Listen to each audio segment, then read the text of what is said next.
কেউ হবে হিরো, কেউ হবে জিরো। মাঠে জমবে যুদ্ধ, কারো হবে বিজয় যাত্রা, কারো থাকবে শুধু ঢেকির মতো তালের গর্জন। সেমিফাইনালের এই লড়াই বন্ধুরা কোনো সহজ খেলা না। এক ভুল আর বাবরের দলে হতে পারে বিদায়ের সময় ঠিক এখানেই। হ্যাঁ বন্ধুরা, সাবধান, এইবার সেমিফাইনালের পথ কি সত্যিই রক্ত আর ঘামের বিনিময়ে পেরোতে হবে? সুপার 8-এর লড়াই তো শুরু হয়ে গেছে, কিন্তু সেমিফাইনালের টিকিট কি এত সহজ? গুরু দক্ষিণা বড় কঠিন।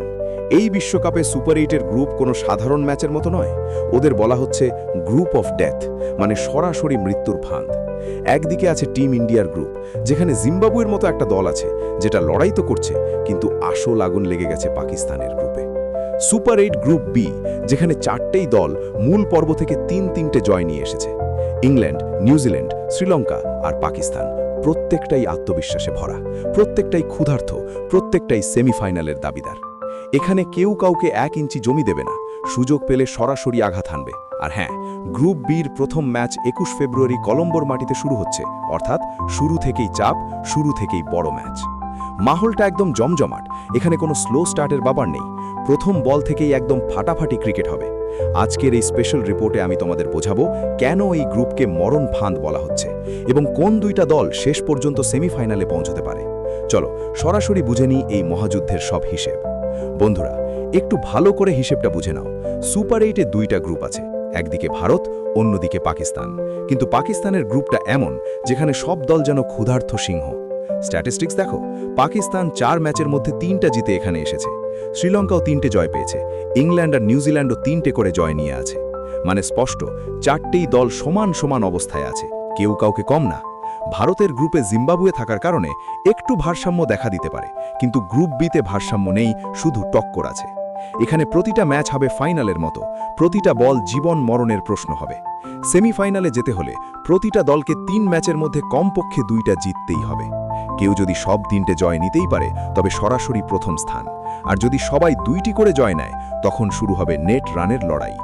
রান রেটের ঝুঁকিপূর্ণ খেলা, 1 ওভার বেশি খরচ, 1 ক্যাচ হাতছাড়া, 1 ভুল সিদ্ধান্ত আর কোটি কোটি ফ্যানের স্বপ্ন ভেঙে যেতে পারে। পাকিস্তান কি করতে পারবে, নাকি ইংল্যান্ড নিউজিল্যান্ডের জালে আটকে যাবে? এখন সবচেয়ে বড় প্রশ্ন, বাবরের দল কি আসল সুযোগ পাবে?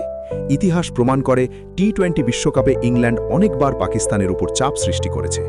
বড় ম্যাচে বাটলারের পাওয়ার হিটিং যে কোনো বোলিং আক্রমণ ভেঙে দিতে পারে। অন্যদিকে নিউজিল্যান্ড শান্ত, সমতল, কিন্তু আইসিসি ইভেন্টে বেশ বিপজ্জনক।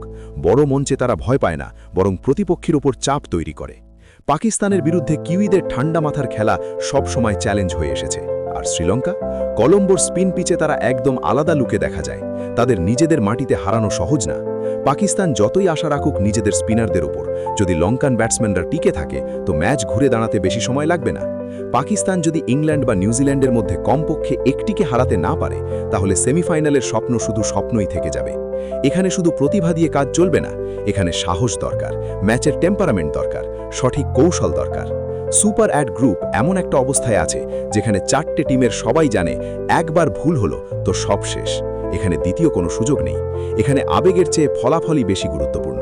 তো বন্ধুরা, তোমাদের বড় বড় মাথা কি বলছে? এই 4 জন মহারথীর মধ্যে কোন দুইটা দল সেমিফাইনালে উঠবে? তোমার মতে প্রথম ও দ্বিতীয় নম্বর কি হবে? পাকিস্তানের ভাগ্য কি আবার নিয়তির ওপর নির্ভর করবে, নাকি এবারও হাত খালি ফিরে যাবে? দ্রুত কমেন্টে তোমার মতামত জানাও, আর ভিডিওটা বন্ধুদের সাথে শেয়ার করো।